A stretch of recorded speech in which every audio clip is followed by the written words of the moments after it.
Good morning, this is प्रीति कौशिक और आज का जो हमारा टॉपिक है वो है investigation on behalf of investors. देखो, हम इन्वेस्टिगेशन ही पढ़ रहे हैं भाई, कभी किसी के बिहाफ पे इन्वेस्टिगेशन हो रही है, कभी किसी के बिहाफ पे इन्वेस्टिगेशन हो रही है। आज जो हमारी इन्वेस्टिगेशन हो रही है वो इन्वेस्टर्स कराने वाले हैं।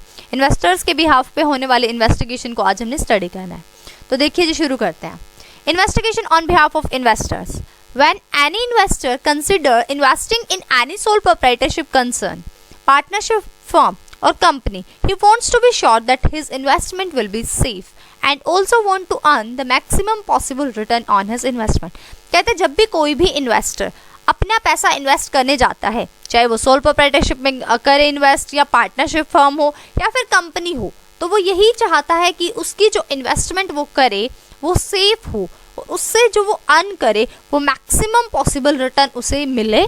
If he appoints an investigator for this purpose, then the investigator should keep the following points in mind while conducting the investigation। तो जैसे ही वो इन्वेस्टिगेटर को अपॉइंट करता है इस पर्पस के लिए, तो अब इन्वेस्टिगेटर को कुछ बातें ध्यान में रखनी चाहिए। मेनली इसने क्या कहा कि जब भी कोई भी इंसान अपने पैसे को इन्वेस्ट करता है तो उसे अपना पैसा सेफ चाहिए और उस पैसे से उसे मैक्सिमम रिटर्न चाहिए, मैक्सिमम पॉसिबल रिटर्न। तो देखिए क्या बातें हैं जो ध्यान में रखनी होती है इन्वेस्टिगेटर को। First point, the investigator should first of all familiarize himself with the nature of the business and should check out the future prospects of the business। कहता है सबसे पहले इन्वेस्टिगेटर को फैमिलराइज होना चाहिए किससे, जो बिजनेस का नेचर है वो कैसा है और फ्यूचर में उसके ग्रोथ के चांसेस कितने हैं, फ्यूचर प्रोस्पेक्ट्स के चांसेस कितने हैं एक बिजनेस के। He should also check whether the investment will prove worthwhile or not। उसे ये भी चेक करना चाहिए इन्वेस्टिगेटर को कि जो ये इन्वेस्टमेंट यहाँ पे की जा रही है वो worthwhile प्रूव होगी या फिर बेकार में इन्वेस्टमेंट की यहाँ पर कोई फायदा नहीं होने वाला। सेकंड कहता है the earning capacity and the financial condition of the company should be found out. Investigator को चाहिए कि वो अर्निंग कैपेसिटी को आप पता लगाए और फाइनेंशियल कंडीशन कैसी है कंपनी की ये भी पता लगाए। In this regard, a detail of the assets and liabilities of the organization should be found out and the actual value of assets should be found out। कहता है इस रिगार्ड में एसेट्स की और लाइबिलिटीज की डिटेल में knowledge चाहिए, detail knowledge उन्हें पता होनी चाहिए इन्वेस्टिगेटर को, और एक्चुअल वैल्यू क्या है एसेट्स की ये भी पता लगाए। The method of valuation and calculation of depreciation on fixed assets should be examined।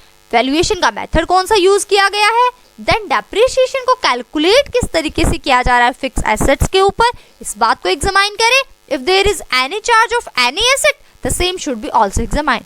अगर एसेट के ऊपर कोई भी चार्ज है, फिक्स चार्ज है, फ्लोटिंग चार्ज, कोई भी चार्ज है, तो उस चार्ज को भी क्लियरिफाई करे, उस चार्ज को भी एग्जामाइन करे डिटेल में। ये भी इन्वेस्टिगेटर को सेकंड पॉइंट है जो ध्यान में रखना चाहिए।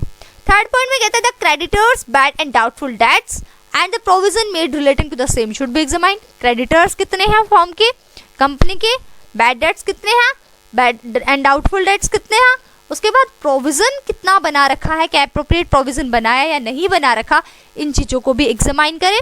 फोर्थ पॉइंट में कहता है the quantity and valuation of raw material, work in progress and finished goods should also be examined. Raw material की वैल्यूएशन, देन उसके बाद वर्क इन प्रोग्रेस को देखें, फिनिश्ड गुड्स को देखें और इनकी क्वांटिटी क्या है और इनकी वैल्यू क्या है, इस चीज को एग्जामाइन करे इन्वेस्टिगेटर। फिफ्थ पॉइंट में कहता है the investments of the organization should be examined by preparing a list of investment. Investment को किस तरीके से एग्जामाइन किया जाना चाहिए, इन्वेस्टमेंट को एग्जामाइन करे, ऑर्गेनाइजेशन की जितने भी इन्वेस्टमेंट है उनको एग्जामाइन करे, एक लिस्ट प्रिपेयर करके इन्वेस्टमेंट की लिस्ट प्रिपेयर करने के बाद इजीली क्या कर सकता है इन्वेस्टिगेटर, उनकी चेकिंग कर सकता है, उनको एग्जामाइन कर सकता है कि जितना भी लिख रखा है, जहाँ जहाँ इन्वेस्टमेंट की बात हो रही है कंपनी ने वहाँ वहाँ इन्वेस्ट कर रखा है, क्या रिटर्न मिल रही है, इस तरीके से एक लिस्ट प्रिपेयर कर ले और तब उसको एग्जामाइन करे।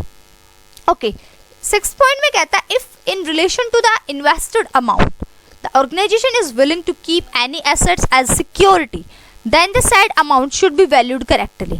कहता है जैसे कंपनी बात हो रही है ना एक अमाउंट को इन्वेस्ट करने की, तो अगर ऑर्गेनाइजेशन चाह रही है कि किसी एसेट्स को एज अ सिक्योरिटी रखना चाहती है तो इन्वेस्टिगेटर को चाहिए कि उसकी सिक्योरिटी की वैल्यू को करेक्टली एग्जामाइन कर ले, वैल्यूड कर ले कि क्या जो कंपनी बता रही है वही एसेट्स की उतनी ही वैल्यू है जो सिक्योरिटी के रूप में रखा जाने वाला है या फिर ज़्यादा वैल्यू है या फिर कम वैल्यू है।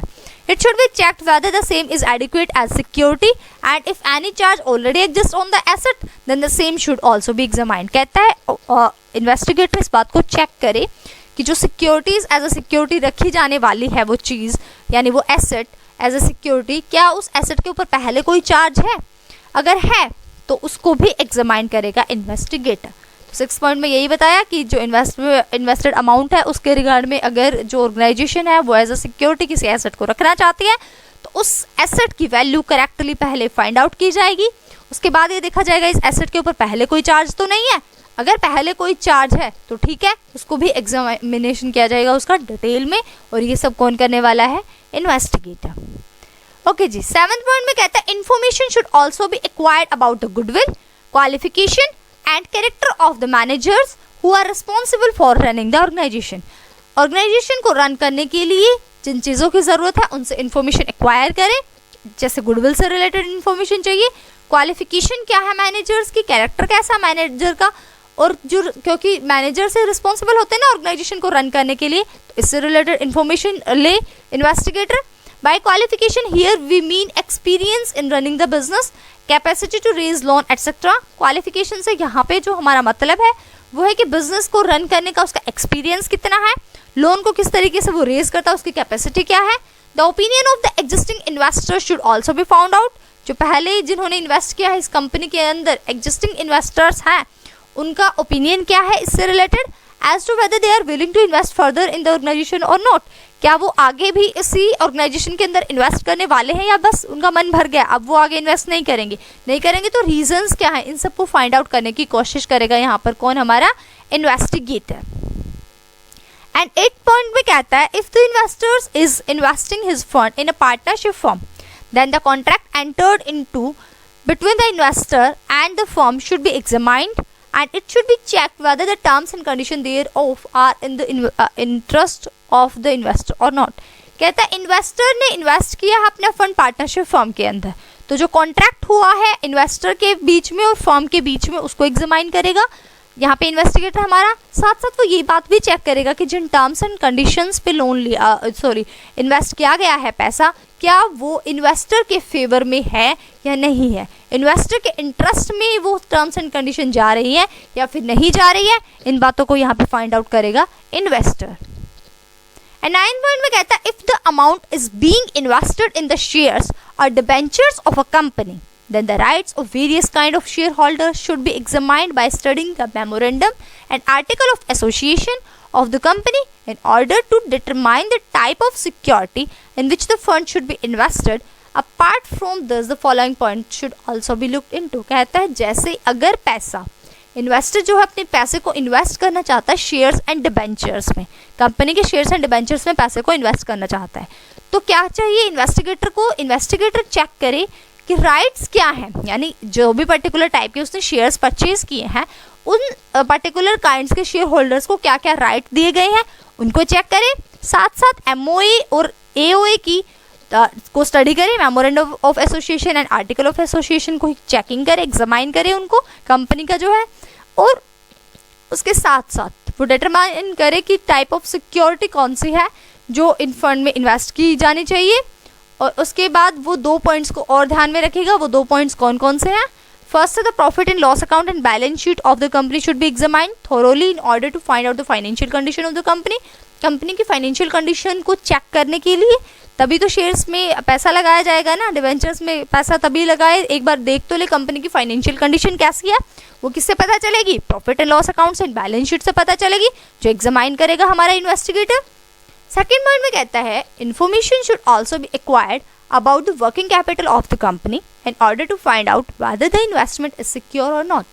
सेकेंड पॉइंट में कहता है कि इन्फॉर्मेशन एक्वायर करनी चाहिए, किससे, मतलब इनको इन्फॉर्मेशन किससे रिलेटेड एक्वायर हो, उसके पास किससे रिलेटेड उसके पास होनी चाहिए इन्वेस्टिगेटर के पास। कहता है वर्किंग कैपिटल से रिलेटेड, कंपनी के पास वर्किंग कैपिटल कितनी है, ताकि इन्वेस्टमेंट का ये पता चल जाए कि कहीं इन्वेस्टमेंट जितना हम पैसा लगा रहे हैं वो सारा वर्किंग कैपिटल में तो नहीं जाने वाला है, कहीं फर्दर अगर काम ही नहीं करने वाली कंपनी ग्रो ही नहीं करेगी, अगर पैसा इन्वेस्टमेंट मतलब कि प्रोडक्शन पर्पस के लिए या बाहर के किसी काम के लिए नहीं लगाया गया, कंपनी का ही काम पूरा हो रहा है, तो इट मीन्स इन्वेस्टमेंट सिक्योर नहीं है, बस वर्किंग कैपिटल का काम चला, इट्स ओके बस।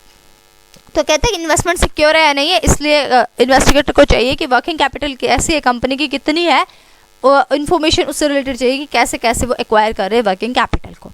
After analysing the above fact in detail, the investigator should inform the investor about the same so that he is in position to take a decision regarding the investment. और जैसे ये ऊपर वाले जितने भी facts हमने पढ़े, 9 पॉइंट्स पढ़े, 9 पॉइंट का हमने 2 पार्ट्स और पढ़े, ये P&L वाला और वर्किंग कैपिटल से रिलेटेड. ये सारे पॉइंट्स इन्वेस्टिगेटर को क्या करने हैं, एग्जामाइन करने हैं. सब कुछ एग्जामाइन करने के बाद इन्वेस्टिगेटर इन्वेस्टर को रिपोर्ट देगा और बताएगा ये सारे फैक्ट्स मैंने अब ये स्टडी किया है. उसके बाद अब ये काम रह जाता है इन्वेस्टर का कि वो ऐसी कंपनी के अंदर, ऐसे ऑर्गेनाइजेशन के अंदर, ऐसी फर्म के अंदर पैसा इन्वेस्ट करेगा या नहीं करेगा. ठीक है, अब उसके ऊपर बात आ जाती है.